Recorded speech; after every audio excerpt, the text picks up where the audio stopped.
Bonjour, je vais vous présenter le display du Siberia. Donc, le menu d'accueil est celui-ci.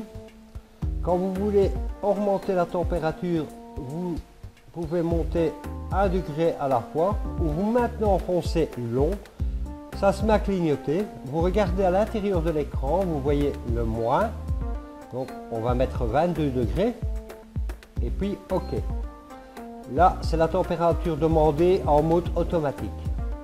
Pour le mettre en mode manuel, vous appuyez sur ce bouton et là vous pouvez choisir jusqu'à 5 puissance, donc de 1 à 5. Voilà, je le remets en automatique. Voilà, on va entrer dans le menu et là on va régler date et heure. Donc l'heure, il est 21 h. Donc, vous rentrez, OK, il est 21h26 minutes, OK. Le jour, on est mercredi, vous confirmez, vous vous déplacez, le jour, le numéro, on est le 13, le 12, OK, je confirme. Le mois, on est le premier, ben, vous pouvez le régler très facilement aussi. 2017 c'est bon, mais c'est très facile à régler aussi. Voilà. Maintenant on a réglé en fait tout. On peut revérifier donc l'heure, les minutes,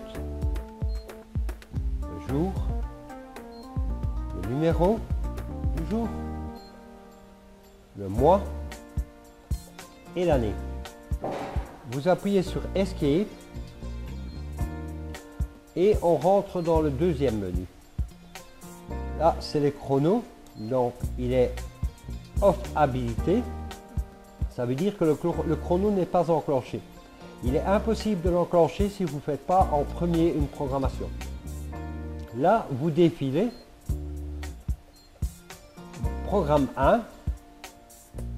Vous rentrez. Off habilité, donc c'est aussi activer ou ne pas activer le chrono du programme P1. Donc il est impossible de l'habiliter si vous ne faites pas une programmation. Donc on va mettre une programmation, on peut imaginer 0h30, voilà, c'est confirmé. On doit régler un arrêt. On va mettre un peu n'importe quoi. Voilà. OK, c'est confirmé. Puis, on doit régler la température que l'on désire dans la maison. 22 degrés. Dans ce cas-ci, c'est pour l'utilisation d'une chaudière, mais sur le Siberia, vous n'utilisez pas la température de l'eau. Donc, le FIR, c'est la puissance du poêle. Donc, comme il est en automatique, c'est mieux de lui libérer la puissance et de le mettre sur 5. Vous le confirmez, OK. Là, vous rentrez dans les jours. Une fois que vous êtes rentré dans les jours, vous habilitez. Vous mettez sur on le lundi par exemple, le mardi sur on, le mercredi sur on. Voilà, vous confirmez par OK. Et là, on a programmé, donc jeudi, tout ça, on va laisser comme ça, c'est un exemple. Escape, hein. Vous reculez et vous pouvez donc rentrer pour habiliter le programme 1. OK, il l'a accepté. Vous reculez à nouveau et on escape le programme 1 et on va habiliter le programme et il va l'accepter. Si la programmation n'est pas faite, il n'accepte pas. OK.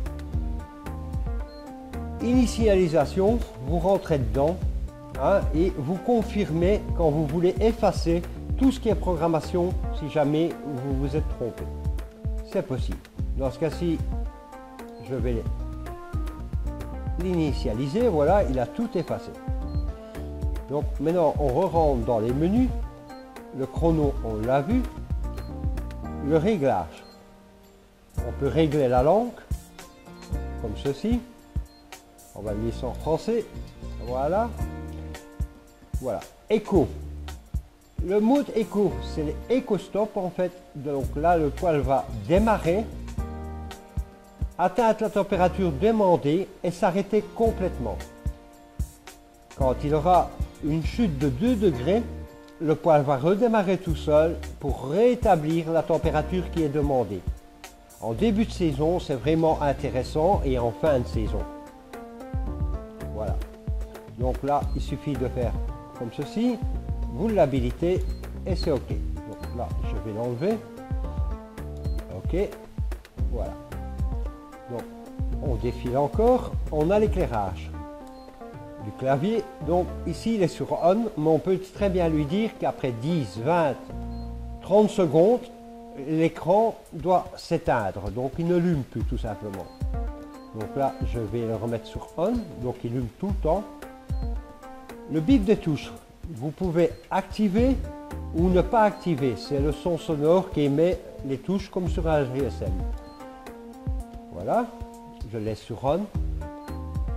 La recette de pelée. Là, vous pouvez, donc il est marqué activation transitoire. Là, c'est le débit de pelée au ralenti. Si vous avez un pelé de mauvaise qualité ou un pelé qui est trop puissant, vous pouvez régler en pourcentage. Le maximum que vous pouvez régler est de 25%. Donc, il suffit de faire ceci. Si vous voulez augmenter la qualité, la quantité de pelé au ralenti, vous pouvez le faire jusqu'à la phase 5 qui représente 25%. Maintenant, vous pouvez descendre en deçà. S'il est trop puissant votre pelé, vous pouvez diminuer un peu la quantité de pelé. Mais ils sont super bien réglés en usine, donc vous n'avez pas de raison de vous en servir. Mais enfin, c'est un menu qui est possible et intéressant. Donc on peut escape. Voilà, on est revenu. Charger pelé. Hein, ça, vous ne devez pas le nettoyage. Et voilà, on a fait le tour. Les deux autres menus là, je ne vous ai pas expliqué, c'est pas utile pour vous. On sort du réglage. Le menu technique, c'est pour les techniciens, c'est pour des ajustements donc, de la carte électronique, mais ça, vous ne devez pas vous en servir et vous ne sauriez pas rentrer à l'intérieur parce qu'il a un code de sécurité. Info usager peut être intéressant. Là, vous avez le code de la carte, vous avez le code de sécurité, vous avez le code du display et les heures de fonctionnement. Ça peut être intéressant de savoir combien d'heures ce poêle a déjà fonctionné. Puis juste derrière, vous avez les heures de service. Donc, il a un timer qui s'enclenche de 0 à 2000 heures. À 2000 heures, il va vous envoyer un message sur l'écran en alternance avec l'écran normal. Il va marquer anomalie. En fait, anomalie, si vous allez vérifier à cet endroit-ci, vous allez vous rendre compte que dans ce menu-ci, il vous dit de faire le service. Là, vous avez la vitesse de rotation de l'expulseur de fumée. Là, vous avez la température en cheminée, donc à la sortie du poêle. Là, vous avez le temps d'alimentation. C'est toujours en temps réel si le poêle est allumé. Voilà, on a fait le tour. On est revenu à date et heure. Voilà, vous avez eu toutes les explications sur le display du Siberia. Pour allumer le poêle, on tient à long ce bouton ici à l'extérieur, ou pour l'éteindre, on tient à long aussi. Donc allumer et éteindre, c'est ce bouton-ci. Voilà, je vous remercie d'avoir regardé. Vous pouvez nous rejoindre sur Facebook Libraco2 ou je vous invite à visiter notre site si vous voulez désirer en savoir plus sur le Siberia, libraco2.be. Encore merci d'avoir regardé cette vidéo et à bientôt.